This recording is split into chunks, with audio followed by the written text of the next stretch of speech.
Hello everyone! Today we will discuss the contents of the lesson 22 of the MANABU online textbook with example sentences and conversation video. So let's get started. Lesson 22 sentence patterns. Let's read sentence pattern number 1. これはジェフリーさんが作ったケーキです。これはジェフリーさんが作ったケーキです。So this sentence uses the pattern noun modifier noun. So the word keiki or cake is modified by the verb tsukutta or tsukurimashita. So if we remove the verb tsukutta, it will become kore wa keiki desu. Kore wa keiki desu. This is a cake. So what kind of cake? Who made the cake? Who owns this cake? So we will attach the noun modifier. So in Japanese language, the noun modifier comes before the noun. So unlike the English sentences, we put the noun modifiers after the noun. For example, this sentence is translated as, this is the cake that Mr. Jeffrey made. So the cake that Mr. Jeffrey made. So the noun modifier comes after the noun it modifies. But in Japanese sentences, the noun modifier comes before the noun. Jeffrey-san ga tsukutta keiki. The cake that Mr. Jeffrey made. So from kore wa keiki desu, this is a cake. When adding noun modifiers, so how to form the noun modifiers? The noun modifiers should be in plain form. So from tsukurimashita, Jeffrey-san ga tsukurimashita. The plain form for the verb tsukurimashita is tsukutta, then keiki. Jeffrey-san ga tsukutta keiki. The cake that Mr. Jeffrey made. So remember, in this lesson, just like our previous lessons, we use the adjective to modify the noun. For example, tsumetai ocha, a cold tea. Or atarashi kabang, a new bag. Or kirei na hana, a beautiful flower. But this time, we use sentences or phrases or verbs to modify the noun. So just simply use the plain form of the verb or the sentence to modify the noun. Number 2, asoko ni iru hito wa Jeffrey-san desu. Asoko ni iru hito wa Jeffrey-san desu. The first noun or the noun 1 is modified. So asoko ni iru, from the word asoko ni imasu. So asoko ni, over there on that place. Iru or imasu. Imasu means to exist. If we simplify this sentence, ano hito, that person, wa Jeffrey-san desu. Or hito wa Jeffrey-san desu. The person is Mr. Jeffrey. Which person? So we will modify the word hito, that we will use the asoko ni imasu, that person over there. Asoko ni iru hito wa Jeffrey-san desu. Sentence pattern number 3. Kino naratta kotoba o wasoremashita. Kino naratta kotoba o wasoremashita. So this sentence pattern, the same with 1 and 2. This time, the object is modified. So an object of the verb is also a noun. So we can also modify objects of verbs. So for this verb wasoremashita, the object is marked with the particle o. Object o wasoremashita. You forgot this noun. So kotoba o wasoremashita, I forgot the word. What kind of word? Which word? So we will modify the word kotoba. Kino naraimashita, I learned yesterday. So kino naratta kotoba, the word that I learned yesterday. Then particle o wasoremashita. So our object or the object of the verb wasoremashita is now kino naratta kotoba. Then particle o wasoremashita. I forgot the word that I learned yesterday. Sentence pattern number 4. Kaimono ni iku jikan ga arimasen. So we've already learned this sentence pattern in our previous lessons, but this time this is only to modify the noun. The noun for the subject, the noun for objects. Like this one, jikan ga arimasen. I don't have time. What kind of time? So we will modify the word jikan or the time. Kaimono ni ikimasu, to go to shopping. Kaimono ni iku jikan, a time to go shopping. Ga arimasen. So if you remember our previous lessons, the noun ga arimasen, I don't have this noun. Kaimono ni iko jikang ga arimasen, I don't have time to go shopping. So let's go to the example sentences. For the example sentences, let's read example sentence number 1. Kore wa banmari no choujo de totta shashin desu. So desu ka? Sugoi desu ne. So let's translate this sentence. The first sentence is Kore wa banmari no choujo de totta shashin desu. So the first sentence was from Kore wa shashin desu. This is a picture or a photograph. So what kind of photograph? So we will add the modificator to the word shashin or the photograph. What kind of photograph? Banri no choujo de totta shashin desu. The picture or the photograph that I took at the Great Wall of China. So from the sentence, Banri no choujo de torimashita. I took at the Great Wall of China. So desu ka? Sugoi desu ne. Sample sentence number 2. Josh san ga kaita e wa dore desu ka? Ari desu. Umi no e desu. Okay, so the first sentence, Josh san ga kaita e wa dore desu ka? So from the sentence, noun wa dore desu ka? E wa dore desu ka? Which one is the painting? What painting? So the painting that Mr. Josh painted. Josh san ga kakimashita. So the plain form is kaita, then e. Josh san ga kaita e. The paint that Mr. Josh did. Wa dore desu ka? Which one? Are desu, that one. Umi no e desu. That painting of the sea. Example sentence number 3. Kimono o kiteiru hito wa dare desu ka? Kimura-san desu. So this sentence is from hito wa dare desu ka? Who is the person? So which person? So we will modify the word hito, the hito wa. So that person over there that is wearing a kimono. So hito or kimono o kiteiru hito. From the sentence, kimono o kiteimasu, wearing a kimono, person. So kiteiru hito. Dare desu ka? Who is that person wearing a kimono? He answered, Kimura-san desu. Example sentence number 4. Kurota-san, oko-san ni hajimete atta tokoro wa doko desu ka? Osaka jo desu. So the sentence was oko-san ni hajimete aimashita. So this is the sentence that modifies the word tokoro or place. Tokoro is a place. So tokoro wa doko desu ka? Where is the place? What place? The place that you first met your wife. Oko-san ni hajimete aimashita. Then make it a plain form. So hajimete atta tokoro. Next, example sentence number 5. Kimura-san to itta konsato wa do deshita ka? Totemo yokatta desu. Okay, so the word konsato, concert. So this follows the noun 1 wa, noun 2 des pattern of the lesson 1. Noun 1 wa, noun 2 des. Konsato wa do deshita ka? How was the concert? What kind of concert? Which concert? So the concert that you went with Miss Kimura. Kimura-san to ikimashita. Then the plain form is itta. Kimura-san to itta konsato. The concert you went with Miss Kimura. Wa do deshita ka? How was it? He said, totemo yokatta desu. It was very good. Number 6. Do shimashita ka? What's wrong? Kino katta kasa o nakoshimashita. So the first sentence asking what's wrong, what's the matter? Then he answered, Kino katta kasa o nakoshimashita. So let's simplify this sentence. Kasa o nakoshimashita. I lost my umbrella.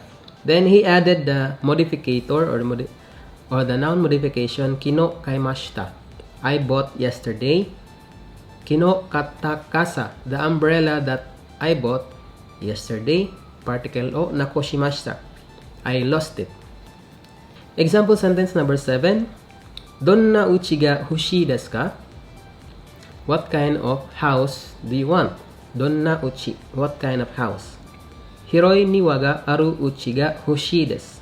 So from the sentence, uchi ga hoshii desu, I want a house. So what kind of house?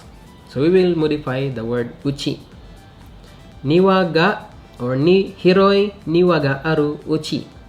A house that has, or niwa ga aru, that has a garden. Then hiroi niwa, a wide garden. Number 8. Nichiyobi sakka o mini ikimasen ka? Sumimasen, nichiyobi wa chotto tomodachi ni au yakusoku ga arimasu. So the first sentence is inviting someone, the masenka pattern. Sakka o mini ikimasen ka? Would you go with me to watch soccer this Sunday? Then he answered, sumimasen, I'm sorry. Nichiyobi wa chotto tomodachi ni au. Tomodachi ni aimasu, to meet my friend. Au yakusoku. So the word yakusoku is a promise or an appointment with someone. So what kind of appointment or promise? Promise to meet your friend. Tomodachi ni aimasu. Tomodachi ni au. Yakusoku ga arimasu. So now guys, let's watch the conversation video.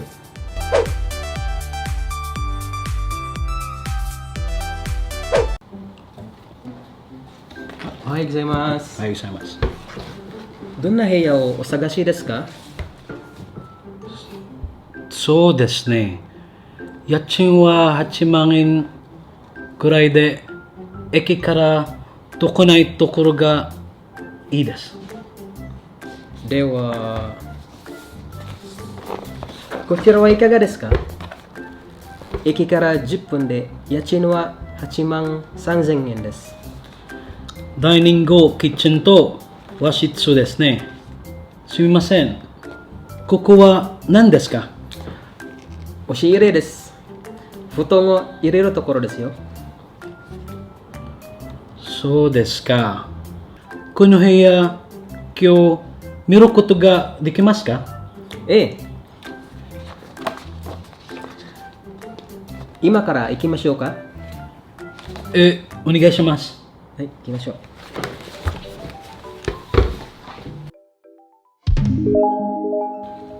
Lesson 22, Exercise A. Once again, I will read the sentences and please repeat after me. Let's start from number 1. Kodomo ga yomu hon. Kodomo ga yomu hon. So the noun that is being modified is hon, book. What kind of book? So we will put the noun modificators before the word hon. Kodomo ga yomu, kodomo ga yomimasu. So the book that children will read. Kodomo ga yomu hon. Next line. Kodomo ga yomanai hon. So from yomu or yomimasu, now yomimasen or the yomanai. The plain form of yomimasen is yomanai. Kodomo ga yomanai hon. The book that children won't read. Next line. Kino yonda hon. So from the sentence kino yomimashita. And the plain form of kino yomimashita is yonda. Kino yonda hon. The book that I read yesterday. Next line. Kino yomanakatta hon. Yomanakatta is I did not read.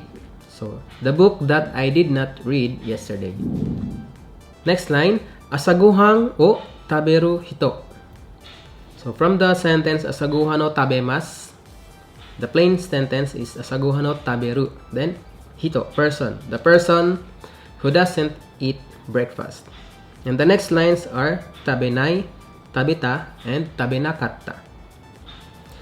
The person that will eat breakfast, that doesn't eat breakfast, the person that ate breakfast, and the person that did not eat breakfast. Next line, ima sundeiru tokoro. So ima sundeimasu, currently living. Tokoro, the place you are currently living. Next line, dare mo sundeinai tokoro. So dare mo sundeinai from the sentence dare mo sundeimasen. No one lives. Tokoro, a place that no one lives. Next line, chichi ga sundeita tokoro. So the noun modificator is chichi ga sundeimashita. So the plain form is sundeita. Tokoro, the place that my father used to live. Next line, dare mo sunde inakatta tokoro. So, dare mo sunde inakatta, a plain negative past. Dare mo sunde imasen deshita. A place that no one lived. Number 2, kore wa onna no hito ga yomu zashi desu. Now, let's simplify this sentence. Kore wa zashi desu. Noun 1 wa, noun to des pattern.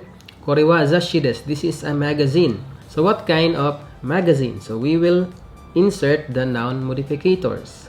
Onna no hito ga yomu. So, before the word zashi, it now becomes onna no hito ga yomu zashi. A magazine that girls read. Next line, Jeffrey-san wa kasa o motteiru hito desu. So, Jeffrey-san wa hito desu. What kind of person? The person that is holding an umbrella. Kasa o motteimasu. Then, plain form is motteiru hito.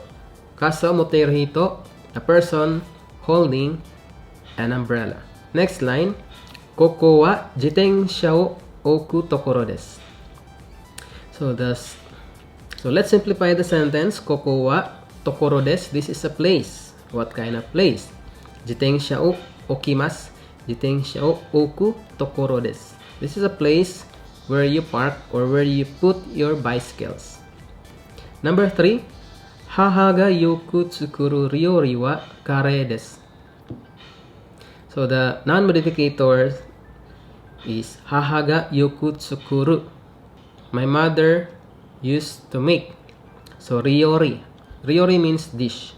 The dish that my mother used to make wa kare desu is curry.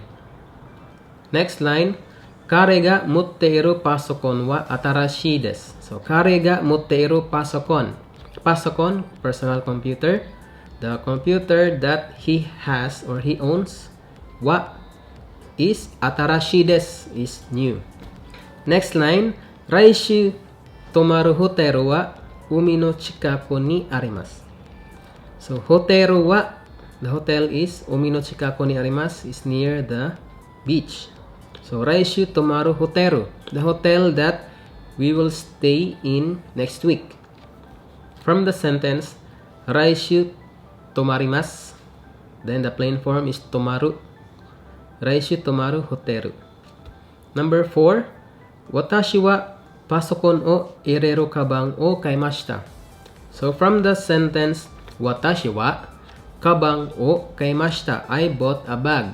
So kabang, what kind of kabang? So we will insert the noun modificator, pasokon no ireru kabang. A bag where I can put my laptop.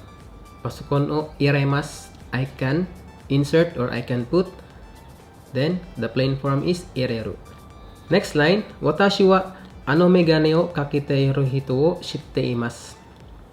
So from the sentence, watashi wa ano hito o shitte imasu, I know that person. So which or what kind of person?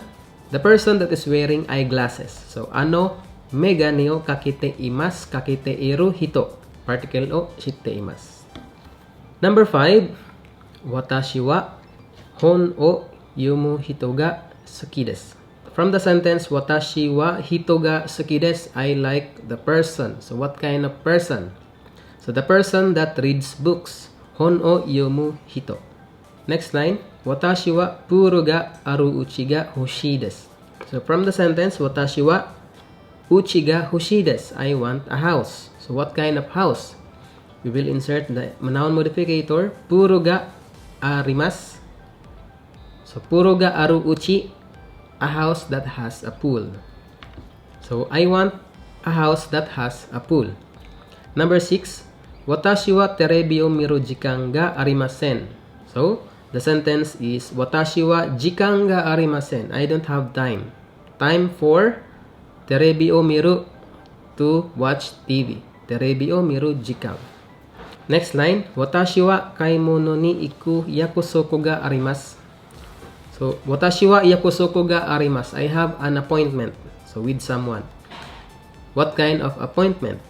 Kaimono ni iku to go shopping. Kay mono ni iku yakusok. So that's all for today, guys. Make sure to visit my grammar lessons video on our YouTube channel for you to learn more about today's lesson. Dewa, minasang, gambate ne!